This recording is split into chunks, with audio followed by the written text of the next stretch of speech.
Scott just made the point. Jefferson used to be a lot more secure, not just. Hi, everybody. I'm Bill Whittle, and this is part 2 of a 3-part trifecta on the utter catastrophe that has befallen what was once America's jewel in her industrial crown, namely her inner cities. In part 1, we looked at the locust-like plague that drugs, especially crack cocaine, has inflicted on America's cities.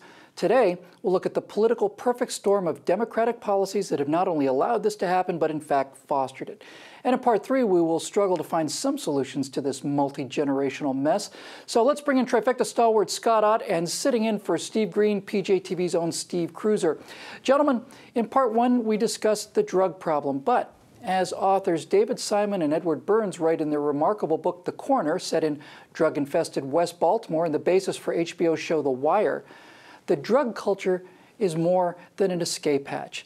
It's also the only functional economic system in the deep inner cities, and with the utter destruction of the family, it's also the only place many young people can turn to for meaning in their lives.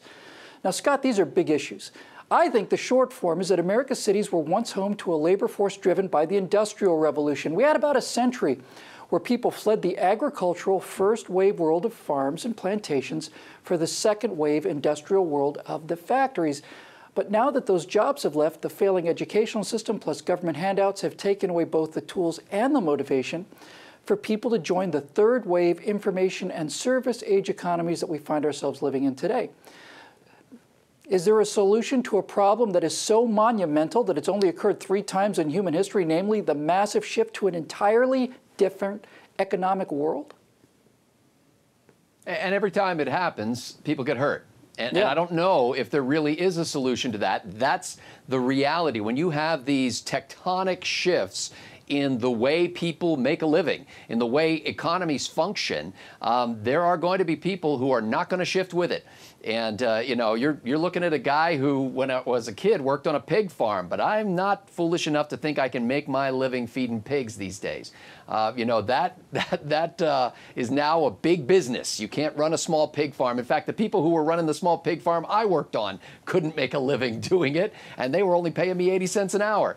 So when the economy shifts and you don't shift with it, you know, you've got major difficulties. And you're right. There are political policies that were put in place to sort of ensure that the status quo continued. Right. Our whole schooling model, the whole public schooling model is built around preparing people for jobs that no longer exist. It's an industrial age schooling system that rewards passivity, it rewards compliance, it rewards sitting in rows and columns and obeying, shut up, sit down, and do what we tell you to do. Well, that model is gone. We need to foster innovation. We need to foster entrepreneurship, and there is no schooling system, at least not in the public schools, that can actually do that. So, you know, what do you do when you have a bunch of people who came to the cities? I mean, Detroit was populated by people who wanted a job, hardworking people who wanted to be on welfare. They moved from the South so that they could get jobs in the North.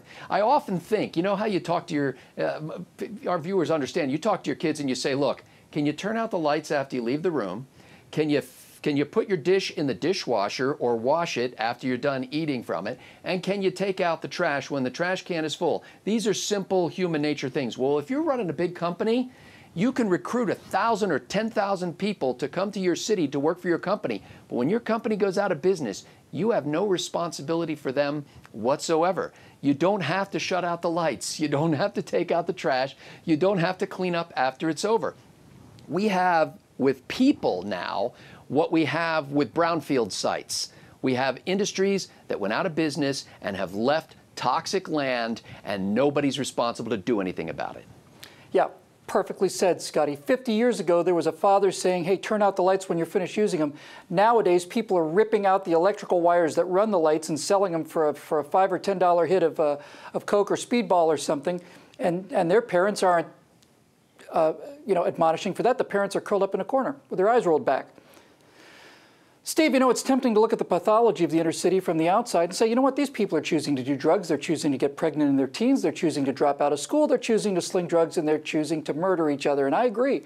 People are making these decisions. They're not automatons. They have free will just like we do, and we decide not to do these things. So maybe The question we should be asking is why this doing the drugs and the crime is in fact the sensible or logical or perhaps the inevitable choice for these people, and have government policies put them in a position where this is in fact the smart thing to do. No, I wholeheartedly agree the government policies have put them in this position. I mean, the Democrats for the longest time, since the New Deal, especially since the Great Society, have been dependent upon creating a permanently dependent class of people somewhere in America who they can scare into voting for them every 2 or 4 years. And that is a huge, huge, huge part of this. If you try to have that conversation with the Democrat, you will, of course, be hit with the go-to Paul Krugman answer is, well, we just haven't spent enough. That's the first thing that they'll always bring up. And then you show them Detroit and you go, well, that's kind of not true. And you show them Baltimore and you go, well, that's kind of not true. And you show them every city where the Democrats have been in power for at least a half a century, which is the case with both of those cities. And they'll just say it was, well, there was some Republican, there's always some phantom Republican in the distance that has somehow controlled all of the policies that these Democrats have been forcing upon these inner city people for 50 years. And so I definitely agree that policies have led to this. And it's just, and there's also the fact that these tectonic changes happen faster in this third wave, too. There are changes within the wave already. I was just reading an article this morning about, BlackBerry dominating the mobile phone market 7 years ago, and now they're $380 billion in debt because things happen so rapidly now that not only do you have the changes that have happened in the past, but they happen more rapid fire, and there are changes within the changes that are harder to keep up with now. And we really need to look at, what do we do with, these husks that are left there? When people left the farms to go to the city, there was wide open, nice land left there. When the cities get abandoned, you have these rotted out buildings, these carcasses, these massively empty, soulless things that something has to be done with. And that's a rough call on what to do. As we were talking about off camera, Los Angeles has repurposed its downtown so that the wealthy people can go down there and be entertained. That's basically what's happened. Or some young people can go down and get a nice loft for half of what it would cost them in Marina del Rey. But you can't do that in every city. It's worked here so far, but I don't know if that's going to be a model for everywhere else. Yeah, exactly, Steve. These giant tobacco warehouses in Buckhead, Atlanta, just outside of Atlanta, used to just be gigantic warehouses where they used to store tobacco. Now they're gigantic graphic design shops where they have a huge amount of open space. The rent is next to nothing, but they're never going to hang tobacco in those places again, ever, ever, ever, ever, ever. You either face it or you don't.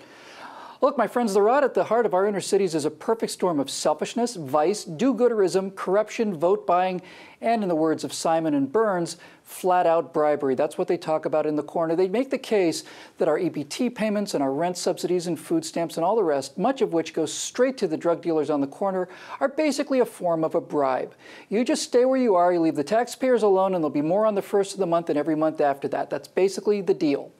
They say that we're not ready to spend what's needed to really fix the problem, and they say that after trillions of dollars of wealth distribution doled out by Democratic politicians who presided over the greatest catastrophe in American history, that we're just not spending enough. Look, subsidizing out-of-work births through increased benefits produces more out-of-wedlock births. Lack of controls on things like rent and food subsidies designed to reduce crime by providing non-criminal income simply means that rent and food money goes to the drug dealers for the first half of the month, while buildings are stripped of aluminum window frames and copper pipes and wires to pay for the second half of the month. In our members-only Part 3, we're going to look at some possible solutions to this problem, and I personally think that every single one of them that might actually work consists of taking the resources out of the big, dumb, corrupt, heartless, power-mad government machine and putting it in the hands of those few people who remain. And when I say remain, I don't mean just physically stay in the inner cities, but who remain in the world of law and decency and compassion and discipline. We'll try to figure out how to do that in the next one. For PJTV, I'm Bill Whittle.